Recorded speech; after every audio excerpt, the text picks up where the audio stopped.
Khyber agency में पख्तूनों का कौमी जरगा खत्म हो गया। जरगे की करारदादें सामने आई हैं। उन्होंने सूबाई हुकूमत से मुतालबा नहीं किया। पख्तूनों के मसाइल हैं वो बड़ी हद तक सूबाई हुकूमत से रिलेटेड हैं। सूबे के वसाइल की बात हो, हेल्थ के निजाम की बात हो, 12 साल से पीटीआई की हुकूमत है खैबर पख्तूनख्वा में बिजली के बिलों में रियायत पूरे पाकिस्तान को मिलनी चाहिए। ताहम 18वीं तरमीम में ये कहा गया है कि जिस सूबे में जो वसाइल वहाँ से पैदा होते हैं, जनरल फजल हक, जनरल नसीरुल्लाह बाबर, गुलबदीन हिकमत, काजी हुसैन अहमद, जनरल अली कुली खान, ये सारी गलत पॉलिसियां चलाते और इम्प्लीमेंट करते रहे वो पख्तून हैं। जनूबी पंजाब में लोगों के क्या हालात हैं। सद्दाम हुसैन इराक का सदर जो था, ब्रिक्स है, हम अगर उसका हिस्सा बनेंगे तो ये हमारे फायदे की बात होगी। आप देख रहे हैं बेलाग तबसरे और मैं हूं शिराज फराचा। खैबर एजेंसी में पख्तूनों का कौमी जरगा जो है वो इख्तिताम पजीर हो गया है। इस कौमी जरगे के इनेकाद के दौरान मैंने एक वीडियो रिकॉर्ड करके मुख्तलिफ इश्यूज के ऊपर, मुख्तलिफ पहलुओं पर बात की थी।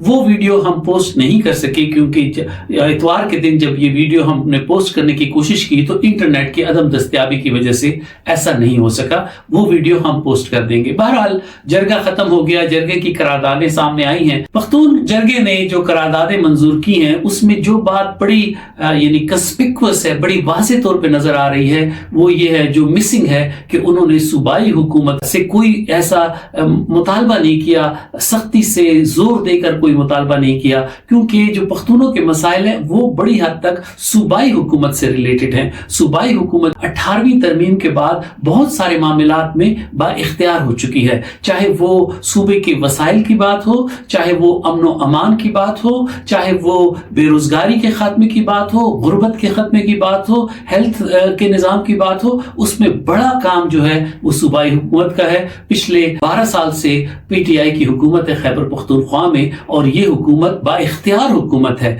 इस हुकूमत ने अगर मरकज से ये अपने हिस्से की रकूम नहीं ले सकी तो इसमें इनको इल्जाम भी दिया जाना चाहिए कि ये नेगोशिएट नहीं कर सके, ये सियासी तौर पर बातचीत के जरिए, मुज़ाकरात के जरिए, मीटिंग्स में अपने जो इनके हुकूक हैं सूबे के वो ये हासिल नहीं कर सके, बल्कि इन्होंने घेराव, जलाओ, एहतजाज की पॉलिसियां इख्तियार की, जिसके नतीजे में मरकज ने इनको अभी तक इनके जो हुकूक हैं सूबे के वो नहीं दिए। इसके अलावा 18वीं तरमीम पर अभी मुकम्मल तौर पर अमल दरामद नहीं हुआ।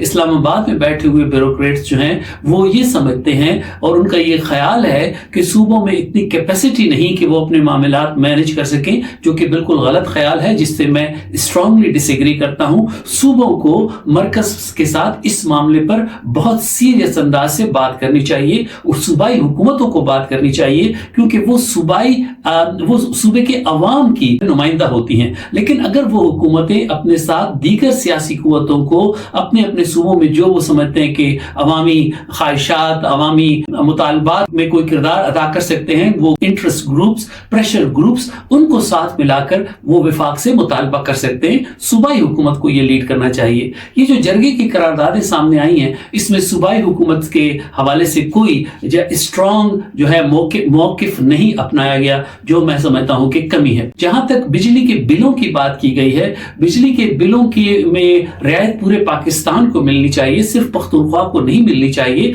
ताहम 18वीं तरमीम में ये कहा गया है कि जिस सूबे में जो वसाइल वहां से पैदा होते हैं वहां के लोगों को उसमें हिस्सा दिया जाएगा, रॉयल्टी की सूरत में, मुनाफे की सूरत में।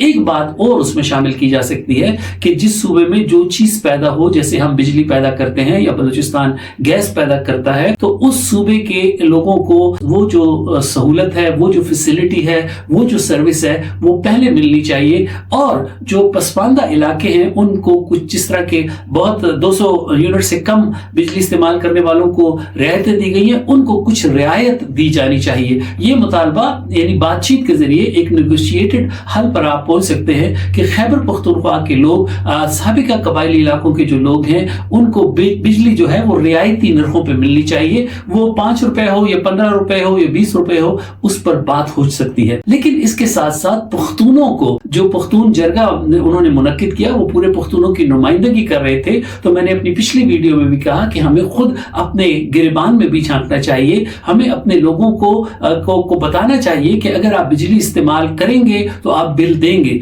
सबसे ज्यादा जो बिजली की चोरी की शिकायत है वो खैबर पख्तूनख्वा के इलाकों से हैं। खैबर पख्तूनख्वा में बहुत सारे इलाकों में लोग जो हैं वो बिजली चोरी करते हैं, वो बिजली के बिल नहीं देते। तो इसके लिए लोगों में अवेयरनेस पैदा करने की जरूरत है। हर वक्त उनके जज्बात को भड़काना और उनको एहतजाज पर और मुजाहरों पर तैयार करना अच्छी बात नहीं है। उनको बताना चाहिए कि अगर आप कोई चीज हक के तौर पर मांग रहे हैं तो उसके साथ साथ आप पर रिस्पॉन्सिबिलिटी भी आती है। तो बिजली की चोरी के खात्मे के लिए भी इस किस्म की जो तंजीमें हैं, जो इस किस्म की तहरीकें हैं, उनको काम करना चाहिए। उसके बाद आ जाते हैं दहशतगर्दी के हवाले से जो बात की जा रही है। मैंने पिछले वीडियो में बड़ी तफसील से बात की कि खैबर पख्तूनख्वा खुसूसन कबायली इलाकों में जो दहशतगर्दी जिसको हम आज कहते हैं उसकी जड़ें 1980 के अफगान जहाद से मिली हुई हैं। और उस जहाद के दौरान पाकिस्तान की फौज ने, पाकिस्तान की इंटेलिजेंस एजेंसियों ने कबायली इलाकों को अपनी बेस के तौर पर इस्तेमाल किया। यहाँ पर असलहे के ढेर लगाए, यहाँ पर कारोबार शुरू किया मंशियात का। इसके अलावा यहाँ पर ट्रेनिंग कैंप कायम किए गए और उसके साथ साथ मजहबी इंतहा पसंदी को यहाँ फिरोग दिया गया। 1980 की दहाई में, 1990 की दहाई में भी एक खेल जारी रहा, उसके बाद भी ये खेल जारी रहा। फिर जब दहशतगर्दी के खिलाफ जंग हुई तो जनरल मुशर्रफ ने अमेरिकियों की मदद की और अपने ही लोगों के खिलाफ उन्होंने कार्रवाइयां की। लिहाजा खैबर पख्तूनख्वा के अवाम, खुसूसन कबायली इलाकों के अवाम की शिकायत बजा हैं। उनके घर मसमार हुए हैं, उनके घर बर्बाद हुए हैं, उनकी हलाकतें हुई हैं, उनके लोगों को गिरफ्तार किया गया है, गायब किया गया है। इन तमाम बातों का मदावा होना चाहिए। तो उनके साथ जो जुल्म ज्यादती रवा रखी गई है, उनके जख्मों पर मरहम रखने की जरूरत है। लेकिन अगर ये कहते हैं आपके फौज को आप निकाल दें तो फिर आप अपने लोगों को, अपने इलाकों को, जो मिलिटेंट्स हैं उनकी रहम करम पर छोड़ना चाहेंगे। फिर वो मिलिटेंट्स जिस तरह का उन्होंने अफगानिस्तान में निजाम कायम किया वो पाकिस्तान में भी वो निजाम कायम करेंगे। ऐसा नहीं होना चाहिए। ये जो आप लश्कर बनाने की बात कर रहे हैं, ये लश्कर बिल्कुल वाज़े उसके साथ मैंडेट के साथ तैयार किए जाएं कि हमने इंतहा पसंदी और दहशतगर्दी चाहे वो कोई भी करे उसको हमने कबूल नहीं करना। तहरीक तालिबान पाकिस्तान है, ये जो दूसरे ग्रोह आप के इलाकों में आकर बस गए हैं, वहां को अपनी बेस के लिए इस्तेमाल कर रहे हैं। कबायली जो जरगा है और ये जो पूरे इलाके में आप जब ये जरगे बनाए, लश्कर बनाए, तो उनका ये मैंडेट हो और पाकिस्तान की फौज को कहा जाए कि आप हमें सपोर्ट करें ताकि हम अपने इलाके से इंतहा पसंदों को, मिलिटेंट्स का खात्मा करें। इसके साथ साथ मैंने पिछली वीडियो में ये कहा कि हमें अपने लोगों को एजुकेट करने की जरूरत है। पाकिस्तान में सबसे ज्यादा मजहबी इंतहा पसंदी जो है वो खैबर पख्तूनख्वा में है और खैबर पख्तूनख्वा के लोग जो है वो मजहब से वालेहाना मोहब्बत करते हैं। लेकिन जो जनरल ज़िया के दौर में जिस किस्म का निसाब पढ़ाया गया स्कूलों में, यूनिवर्सिटियों में, मदरसों में जिस किस्म की तालीमात दी गई, मसाजिद के इमाम ने जिस किस्म की तशरीहात फैलाई, उसके नतीजे में पश्तूनों में मजहबी इंतहा पसंदी बहुत ज्यादा है। ये इंतहा पसंदी सिर्फ हुकूमत खत्म नहीं कर सकती, इसको सिर्फ डंडे और बंदूक के जोर से खत्म नहीं किया जा सकता। इसके लिए लोगों को एजुकेट करने की जरूरत है, लोगों को बताने की जरूरत है कि आप जो है इस्लाम की एक मुस्बत तस्वीर पेश कर सकते हैं, इस्लाम को अमन के दीन के तौर पर पेश कर सकते हैं। अपने किरदार से आप ये साबित कर सकते हैं कि मुसलमान कितने पुरअमन, कितने मोहब्बत करने वाले, कितने खुले दिल के मालिक होते हैं। अभी जरगे के मेहमानों की जिस तरह से मेहमान नवाजी की गई, बहुत शानदार, उनको जिस तरह से वेलकम किया गया बहुत शानदार। लेकिन इसके साथ साथ क्या ही अच्छा होता कि इस तरह की करारदाद मंजूर कीजिए। ये जो सबको खुश करने वाली बातें हैं ये अच्छी नहीं होती। आप फौज को और मरकजी हुकूमत पर तनकीद करते हैं, लेकिन आप अपने गिरेबान में भी तो झांके ना। आपने जिन लोगों को इस जरगे में बिठाया हुआ था उनमें से बहुत सारे लोग ऐसे थे जो कि इंतहा पसंदी की हिमायत करते हैं, जो मिलिटेंट ज़हनियत रखते हैं। इसके अलावा कबायलियों में बहुत गुर्बत है, खैबर पख्तूनख्वा के अवाम में बहुत गुर्बत है। लेकिन ये भी हकीकत है कि कबायली इलाके से ताल्लुक रखने वाले लोग जब सेनेट में पहुंचते हैं तो वो सेनेट की नशिस्तें अरबों रुपए में खरीदते हैं। तो हमें ये सवाल भी करना चाहिए कि ये कबायली इलाकों में जो बहुत सारे लोग ऐसे हैं जो करोड़पति, अरबपति हैं, उनके पास ये दौलत कहां से आई, उनके पास ये पैसे कहां से आए, उनका एहतिसाब कौन करेगा? ये वही मलिक साहिबान हैं जो कि कबायली निजाम में ब्यूरोक्रेसी के साथ मिलकर यहाँ पर जो है लूट मार करते रहे, गैर कानूनी काम करते रहे। कबायली इलाकों को उन्होंने स्मगलिंग का, मंशियात का, असलहे का, ہر قسم کے غلط کام کی آماجگاہ بنا رکھا. تو ہم جب یہ بات کرتے ہیں تو ان قبائلی ملک صاحبان، ان کی اولادوں، ان کے ساتھیوں، ابھی جو آپ کے ارکان اسمبلی ہیں، ابھی جو آپ کے سینیٹرز ہیں، ان کا بھی آپ گریبان پکڑیں کہ آپ کے پاس یہ پیسے کہاں سے آئے، آپ نے یہ دولت کہاں سے کمائی، آپ کیوں سینٹ کی نشستیں خریدتے ہیں. ان لوگوں کا آپ احتساب کریں جو خود آپ کی صفوں میں بیٹھے ہوئے ہیں. اسی طرح خیبر پختونخوا کی جو بیوروکریسی ہے، وہاں پر بہت کرپشن ہے، وہ بھی پختون ہیں. آپ ان کی بات کریں کہ وہ بھی کرپٹ ہیں.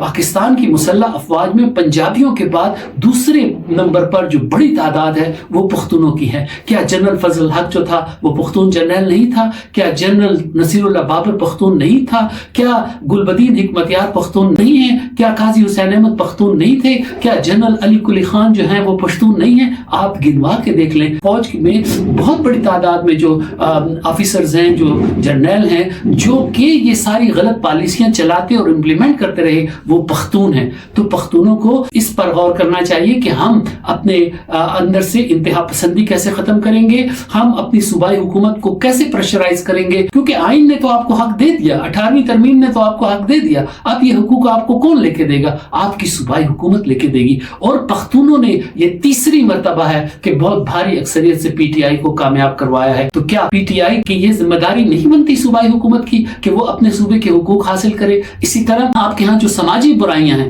آپ کے ہاں جو کرائمز ہیں، جیسے کہ میں نے کہا بجلی چوری ہوتی ہے، جیسے کہ منشیات کا کاروبار ہے، جیسے کہ اسمگلنگ ہے، اس جرگے کو اس کے اوپر کھڑا ہونا چاہیے. جب آپ ان چیزوں کو وہ کریں گے، یہ کرائم کیوں ہوتا ہے، کرائم میں یہ لوگ کیوں ملوث ہے؟ یہ غریب لوگ تو نہیں، یہ تو بہت امیر قبائلی ملک ہیں، ارب پتی ہیں، کروڑ پتی ہیں، جن کا دنیا میں پتہ نہیں کہاں کہاں کاروبار ہے. ان کے اوپر آپ ہاتھ رکھیں. اس کے ساتھ ساتھ یہ قرم ایجنسی میں کیا ہو رہا ہے؟ قبائل آپس میں لڑ رہے ہیں، قبائلی زمینوں کے اوپر ان کے جھگڑے. آپ نے بہت اچھا کیا کہ اس مسئلے کو قرارداد میں شامل کیا، لیکن اس کے لیے بہت بڑے انیشیٹو کی ضرورت ہے. پنجاب تو اگر نہ ہوتا، فرض کریں اگر یہ پنجاب نہ ہوتا تو پھر پختون ہم کیا کرتے؟ ہم پنجاب جاتے ہیں، وہاں ہم کاروبار کرتے ہیں، وہاں ہم ملازمتیں کرتے ہیں. ہمیں کسی نے روکا ٹوکا کبھی نہیں کہ آپ پنجاب کیوں آئے ہو، آپ پنجاب کیا کر رہے ہو. جس قسم کی نعرے ہم لگا رہے ہیں پنجاب کے خلاف، اگر پنجاب یہ کارروائیاں شروع کر دے اور وہاں پر اب یہ شعور اور یہ بات لوگوں کو اٹھا رہے ہیں، یہ سوال اٹھا رہے ہیں کہ پختونوں کو آپ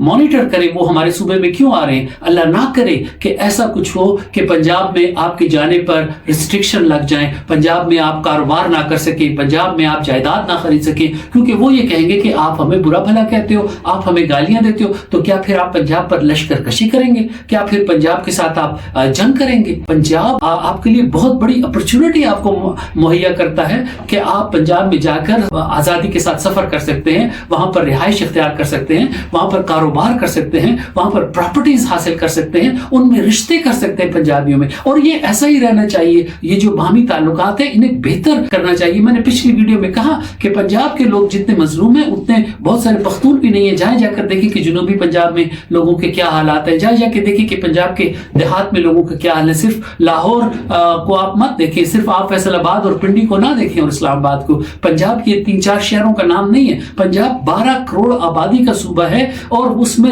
بسنے والے ایک ایتھنک گروپ کے لوگ نہیں ہیں. وہ ایک ان کی نسلی شناخت نہیں ہے کہ ہم پنجابی ہیں. ان میں مختلف شیڈز ہیں، مختلف لوگ ہیں، جیسے کہ سرائکی ہیں، پنجابی ہیں، پٹواری ہیں، مختلف قسم کے لوگ ہیں. تو یہ جو نیشنلزم کا یہ جو ورشن ہے نا کہ اس میں ہمیشہ آپ کو ایک دشمن چاہیے ہوتا ہے. یہ ورشن پاکستان میں بہت استعمال کیا جا چکا ہے. یہ پاکستان میں بہت یہ لکیر پیٹی جا چکی ہے کہ جناب آپ پنجابی کو گالی دیں اور سندھی بلوچی کو کہے اور بلوچی پختون کو کہے. یہ پرانی باتیں ہیں. اب جس دور میں ہم رہ رہے ہیں یہ گلوبل دور ہے. اس میں جتنی بھی نیشن سٹیٹس ہیں، نیشن سٹیٹس جو ہیں وہ فساد کی جڑ رہی ہیں. نیشن سٹیٹ جو قومیت کی بنا پر جرمن اکٹھے ہوئے 18ویں صدی میں اور وہ یونائٹ ہو کر انہوں نے 1871 میں جرمن نیشنلزم کی بنیاد پر اپنی ریاست قائم کی. تو اس نیشنلزم کا نتیجہ پہلی جنگ عظیم کی صورت میں نکلا، پھر دوسری جنگ عظیم کی صورت میں نکلا اور جرمنی کی تباہی و بربادی ہوئی. اسی طرح نیپولین نے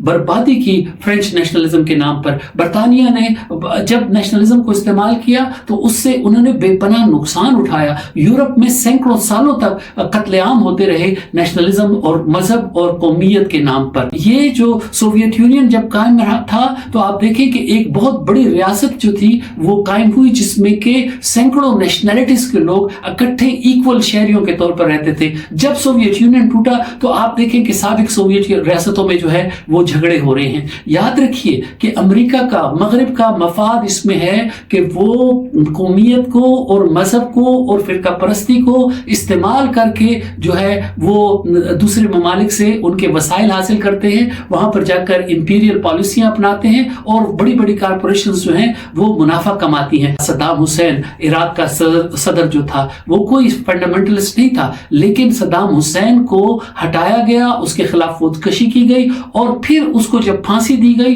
उस फांसी को टीवी पर दिखाया गया। जब वो फांसी उसे दी जा रही थी तो उसके सामने शिया खड़े थे, तो क्या किया कि शिया और सुन्नी के दरमियान फसाद की बुनियाद रखी गई और सद्दाम हुसैन के बाद सुन्नी तहरीकें खड़ी हो गई ISS की सूरत में, जो कि शियों के खिलाफ थी। तो ये मजहबी फिरका परस्ती और नेशनलिज्म, आप देखें आज कुर्दों के साथ क्या हो रहा है, कुर्दों को इस्तेमाल किया जा रहा है। यूक्रेन के में क्या हो रहा है, यूक्रेनी नेशनलिस्टों को इस्तेमाल करके यूक्रेन को बर्बाद कर दिया गया। इस वक्त जो आलमी सिचुएशन बन रही है, जो उसमें रीजनल अलायंसेस हैं, ममालिक जो हैं वो एक दूसरे के साथ मिलकर ब्लॉक्स बनाकर वो दुनिया में आगे चल रहे हैं। जो नेशन स्टेट्स हैं वो उनके पास झंडे हैं और उनके तराने हैं और उनकी सकाफती आइडेंटिटीज हैं। इकोनॉमिक लिहाज से, इकोनॉमी के लिहाज से दुनिया आपस में जुड़ चुकी है, टेक्नोलॉजी के लिहाज से दुनिया आपस में जुड़ चुकी है। मुल्क जो है अगर वो अलायंस बनाकर रहते हैं तो वो कुछ मजबूत हो सकते हैं एक दूसरे के साथ। अगर कोई मुल्क तनहा होगा और अलायंस में नहीं होगा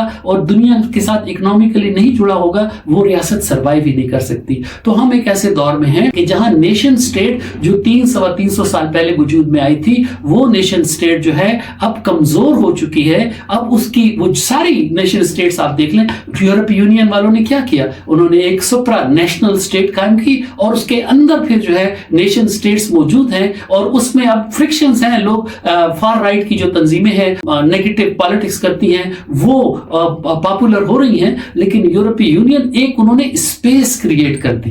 तो गुजारिश ये है कि इस बात का बहुत बहुत ध्यान रहे कि जो नेशनलिज्म और नेशनलिज्म के जो नारों की जो सपोर्ट है वो मगरिब इसलिए करता है कि नेशनलिज्म लोगों को तकसीम करता है। पाकिस्तान रीजन के साथ हमेशा से कटा हुआ था अपने वजूद। वो जब पाकिस्तान वजूद में आया तो सोवियत दुश्मनी की बुनियाद पर आया, हिंदुस्तान के साथ दुश्मनी रखी गई, ईरान के साथ हम उस वक्त तक साथ रहे जब तक कि ईरान और पाकिस्तान एक अलायंस में थे, अमेरिकी सैटेलाइट थे दोनों। जब वो खत्म हो गया तो ईरान के साथ भी हमारी मुखालिफत शुरू हो गई। अब हम एक जो इलाके में जो अलायंस है, शंघाई कॉर्पोरेशन ऑर्गेनाइजेशन है, फिर आलमी सतह पर ब्रिक्स है, हम अगर उसका हिस्सा बनेंगे तो ये हमारे फायदे की बात होगी। लेकिन जो मगरबी ब्लॉक है जो अब एक नई सर जंग शुरू कर चुका है, उस सर जंग में वो उसकी पूरी कोशिश है कि वो उन मुल्कों को डिस्टेबलाइज करे जो मुल्क ब्रिक्स में शामिल हैं या जो मुल्क रूस और चीन के साथ कुर्बत रखते हैं। तो पाकिस्तान में बहुत सारे बलोच मजलूम हैं, पाकिस्तान में सिंधी मजलूम हैं, पाकिस्तान में पंजाबी मजलूम हैं, पाकिस्तान में पख्तून मजलूम हैं और वो अपने हुकूक के लिए उनको जद्दोजहद करनी चाहिए। लेकिन आपकी जो ये फीलिंग्स हैं, आपकी ये जो गुस्सा है, आपकी ये जो नाराजगी है, इसको वो अपने हक में इस्तेमाल करते हैं। आप देखिए बलोच नेशनलिस्टों की सरपरस्ती जो है वो मगरबी ममालिक कर रहे हैं और पाकिस्तान में बास पख्तून कौम परस्तों की जो तहरीकें हैं उनको सरपरस्ती उन पख्तूनों की हासिल है जो मगरबी ममालिक में रहते हैं, अमेरिका में रहते हैं, मगरबी नशरियाती इदारों के लिए काम करते हैं, मगरबी NGOs के लिए काम करते हैं और वो जो है वहां बैठ के जो है इसको तहरीक को उठा रहे हैं। इनमें से वो हामिद करजई के जो दोस्त थे, अशरफ गनी के जो दोस्त थे, ये दोनों जो हुकूमतें रही वो अमेरिका की मदद से रही, अमेरिका की हिमायती हुकूमतें थी, वो हुकूमतें खत्म हो गई तो उसके साथ ये लोग जो है मगरिब में चले गए, वहां जाकर बस गए और मगरिब में बैठकर अब वो पाकिस्तान में नया पश्तूनिस्तान और बनाने की कोशिश कर रहे हैं और एक अफगानिस्तान और पाकिस्तान को करने की कोशिश कर रहे हैं। लेकिन ये नहीं कहते कि जो अफगानिस्तान में तालिबान है वो भी तो पश्तून है, उन्होंने भी तो एक पश्तो वो उन्होंने अफगानिस्तान में क्या कर रखा है, वो अफगानिस्तान के लोगों के साथ कैसा सलूक कर रहे हैं, वो इस्लाम की कौन सी तस्वीर लोगों को दुनिया को दिखा रहे हैं, वो औरतों के साथ क्या सलूक कर रहे हैं। तो बात कहीं से कहीं निकल गई। गुजारिश ये है कि पख्तून को भी जरगे में बाज मुतालबात जो किए गए वो दुरुस्त हैं, वो जायज हैं। लोगों के जिन लोगों के साथ ज्यादती हुई, जिनके साथ जुल्म हुआ, उनको इंसाफ मिलना चाहिए, उनके जख्मों पर मरहम रखनी चाहिए। खैबर पख्तूनख्वा के जो भी राइट्स है एज ए सूबा उसको نیگوشیٹ کرنا چاہیے مرکز کے ساتھ بہت اسٹرانگلی، اور وہ ان کو ملنے چاہیے. یہاں پر انفراسٹرکچر تعمیر ہونا چاہیے، یہاں پر انڈسٹری لگنے کی بات ہونی چاہیے، اس کے ٹریڈ روٹ کھلنے چاہیے تاکہ خیبر پختونخوا میں ترقی ہو، تاکہ خیبر پختونخوا آگے بڑھے، اور خیبر پختونخوا کو پاکستان کے دیگر تمام صوبوں کے ساتھ اور تمام لوگوں کے ساتھ اچھے اور بہتر تعلقات رکھنے چاہیے. دیکھنا یہ کہ آپ کی سروائیول کہاں ہے، آپ کی کامیابی کہاں ہے. صوبائی خود مختاری جتنی آپ زیادہ لیں گے، مرکز کے پاس 4 محکمے یا 3 محکمے رہیں گے، باقی تو آپ کی اپنی انڈیپینڈنٹ صوبہ ہے. یہ اس طرف آپ جائیں تو اگر آپ چاروں صوبوں کے درمیان تعلق اچھا ہوگا اور پڑوسیوں کے ساتھ بھی تعلق اچھا ہوگا تو اس سے لوگوں کو ترقی ملے گی، خوشحالی آئے گی اور امن آئے گا، جس امن صرف نعرے لگانے سے یا دوسروں کو برا بھلا کرنے سے نہیں آتا. آج کے لیے اتنا ہی.